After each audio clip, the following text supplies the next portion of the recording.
ఏ class ఇల్లు ఇంతే ఉన్నారా?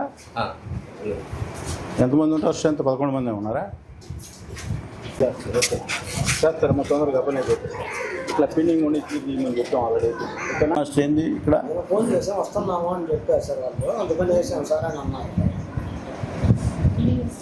ఇవన్నీ స్కూల్ విజిట్ చేయాలట దీన్ని బట్టి. బాత్రూమ్ శుభ్రం చేస్తున్నావా? యాసిడ్ అవి కొనిస్తున్నారా వీళ్ళు? కెమికల్ ఉన్నది యాసిడ్ ఎందుకు వేసావు? లేకపోతే రానట్టు చెయ్యి. ఎందుకు వేసావు? అటెండెన్స్ ఎందుకు వేసావు? ఎగ్జామ్స్ కదా ఫోన్ చేస్తున్నా ఎన్ని చెప్పొద్దు. నేను అడుగుతున్న రీజన్ చెప్పి ఎందుకు వేస్తున్నావు? నేను వచ్చింది ఈరోజు క్లాసులు నువ్వు అటెండెన్స్ 25 మందికి వేసావు, 16 మంది ఎందుకున్నారు? నేను అడుగుతున్న దానికి చెప్తున్నాను. కాకపోతే వేస్తే వచ్చే లాభం ఏంది? వేయకపోతే వచ్చే నష్టం ఏంది? 22 సార్. 22 స్ట్రెంత్ ఉన్నారు.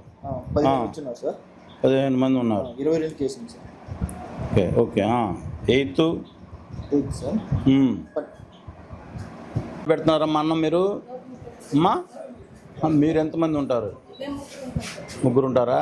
జాగ్రత్త వండి పెడుతున్నారా? క్లాస్ వైజ్గా మొత్తం స్ట్రెంత్ కింద రాయి. రిజిస్టర్ ప్రకారం ఎంత రాశారు రాయి. ప్రాక్టికల్గా ఎంతమంది ఉన్నారు రాయి. 3 రాయి. నేను ఆర్జేడీ గారితో మాట్లాడు. టీచర్ల మీద చెప్తావు. ఈ కథలు చెప్పమాకండి. తమాషాలు అనుకున్నా ఏమన్నా? అటెండెన్స్ లేకుండా ఎందుకు వేస్తా? మీరు అప్పుడప్పుడు నాయకులు వచ్చిపోతూ ఉండాలి స్కూల్కి. కర్రీస్ బాగానే వండి పెడుతున్నారా? మెనూ బాగానే పెడుతున్నారా? ఇంకేస్తున్నా?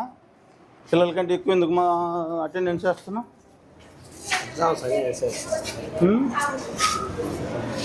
ఎగ్జామ్స్ అయితే ఎక్కువ వేస్తారా? కొంతమంది బాగాలేదు మళ్ళా వస్తారని కొత్తలు చెప్ప మాకు.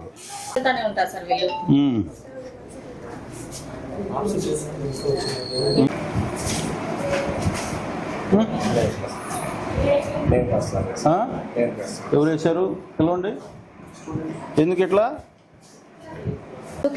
శుక్రవారం అన్నం గుడ్డు కూర. ఎంతమంది పిల్లలు ఉన్నారు? 130 గుడ్డు వండి పెడతావు. గుడ్లు బాయిల్డ్ ఎగ్గా లేకపోతే మామూలు కర్రీ చేస్తావా?